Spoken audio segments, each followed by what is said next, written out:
예, 메르스 환자가 다시 발생한 지 나흘째로 접어들었습니다. 현재까지 추가 감염자는 발생하지 않았지만 보건당국의 접촉자 관리에 비상이 걸렸습니다. 네, 지금까지의 발생 상황 알아보겠습니다. 김지수 보건 담당 기자 나와 있습니다. 어서 오세요. 어서 오세요. 네, 예. 안녕하세요.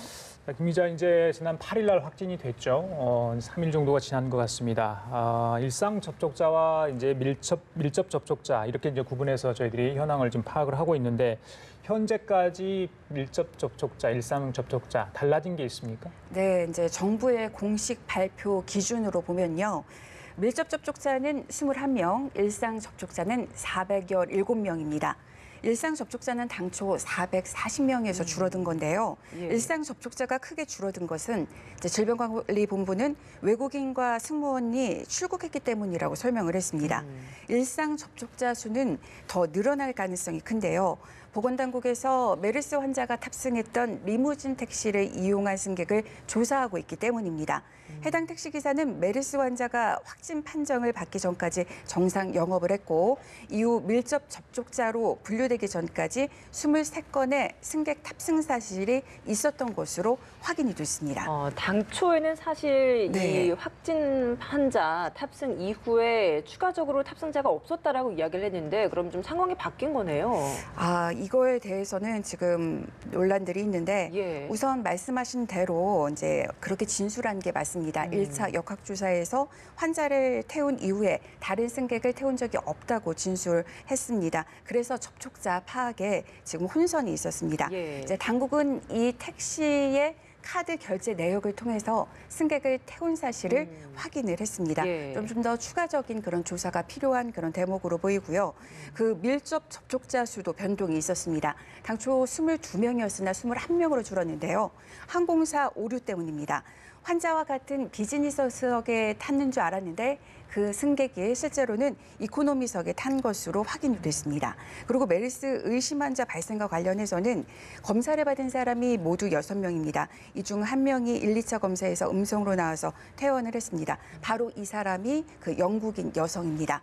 나머지 5명도 이제 1차에서 음성을 받아서 지금 2차 검사를 대기 중입니다. 예, 김 기자가 말한 그 6명 중에 이제 지난번 의심 환자로 분류했던 영국 네. 여성이 포함돼 있잖아요. 2차 검사까지 다 음성으로 나온 걸로 알고 있는데 그럼 지금 다 퇴원했겠네요, 그 여성은? 네, 예. 그 영국인 여성은 이제 2차 검사에도 음성 판정을 받아서 어제 퇴원을 했습니다. 네. 근데 이 여성 같은 경우에는 밀접 접촉자로는 분류되지 않았었는데요. 이제 열이 나고 기침을 해서 메르스 의심 환자로 분류됐고 격리 조치됐고 그래서 치료와 검사를 받았습니다.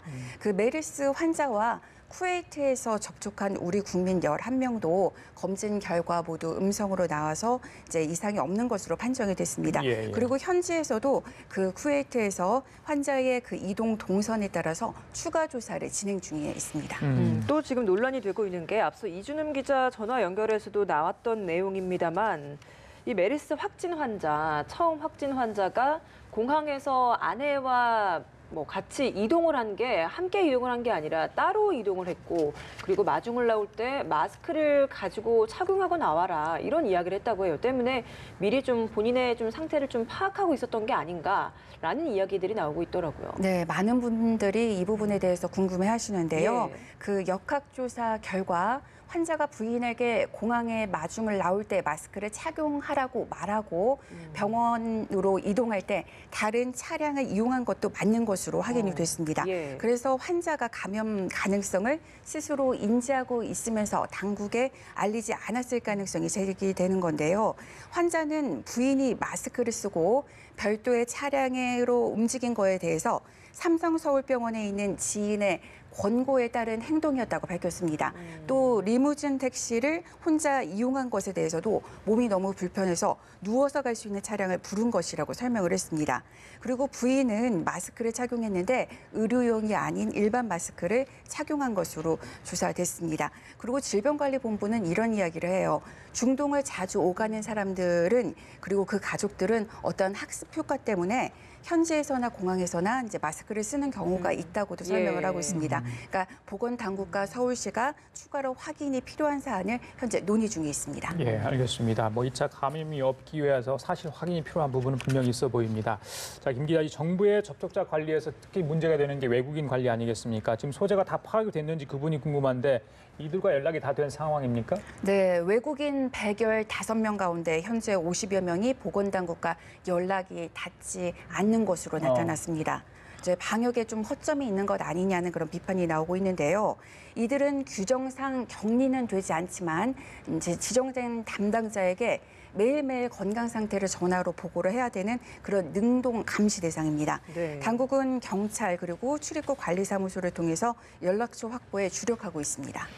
어제 의사협회가 이런 이야기를 했다고 합니다. 메르스 확진 환자 입국 과정을 놓고 해외 유입병 감염병에 대한 검역 관리 실패다 이런 지적을 했다고 하는데 그 근거는 또 어떻게 이야기를 했습니까? 네, 대한의사협회가 여러 이유를 들면서 그 같은 주장을 했는데요. 당국이 검역 관리에 실패했다고 주장하는 그 이유에 대해서는 우선 메르스 확진과 격리가 검역과 같은 어떤 공공 부문에서 이뤄진 게 아니라는 점을 들고 있습니다. 그러니까 환자 스스로 이제 판단에 의해서 삼성서울병원에서 진료를 받았다 이것을 꼬집고 있고요. 또 발열이나 호흡기 증상이 없는 예외적인 경우인데도 중동에서 왔고 중동에서 2번이나 의료기관을 방문했다면 그리고 설사 증상이 있다면 좀 더 예의주시했어야 되는데 예. 그렇지 못했다 이렇게 주장을 하고 있습니다. 만약에 그것을 미리 파악을 했다면 환자가 이동 중에 보호구를 착용하고 이동 동선도 최소화할 수 있었습니다. 예. 예. 자, 마지막으로 메르스의 최대 잠복기 14일로 일반적으로 알려지지 않았습니까? 그러니까 계산을 해보면 22일까지가 메르스 확산의 최대 고비가 될 것 같습니다.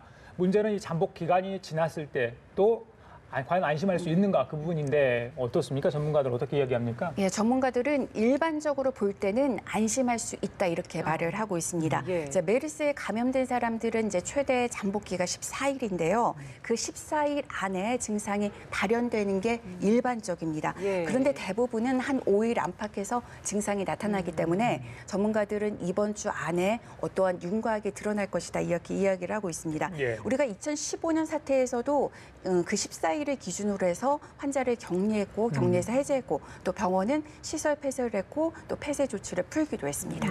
그래요. 알겠습니다. 여기까지 듣도록 하겠습니다. 지금까지 경제부 김지수 기자였습니다. 수고했습니다. 예.